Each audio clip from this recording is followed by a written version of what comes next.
हमने अवेयर किया है, उनको सचेत किया है, और उसके कारण से मैं धन्यवाद करता हूं हरियाणा किसानों का, उन्होंने उस बात को माना भी है और हमारे केसेस बहुत कम हो रहे हैं। पिछले साल लगभग 6,700 केसेस थे जो पराली जलाने के।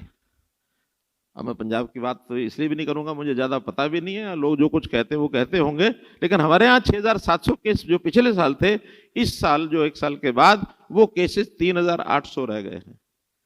उसका हमने 40% कम किया है। एक ही हमारी अपील है कि पराली जलाइए मत।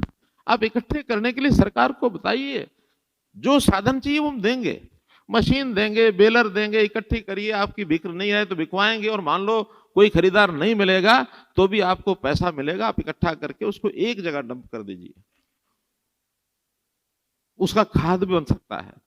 थोड़ा जमीन की आवश्यकता होगी, गड्ढे बना करके उसमें दबा देंगे तो 2 महीने में, महीने में उसका कंपोस्ट का खाद भी बन सकता है। इस चीज को कभी भी हम ऐसा ना समझें कि वेस्ट है, और इस वेस्ट की बजाय इसका उपयोग जब बढ़ेगा तो किसान की आय भी बढ़ेगी।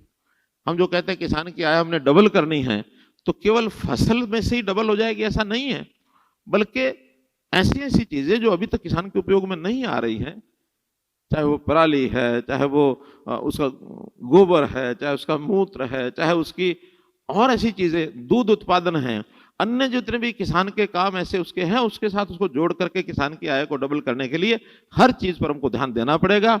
और किसान हमारा ऐसा नहीं है, एक बार उसको ध्यान में आ जाए तो उस अपील को मानता भी है।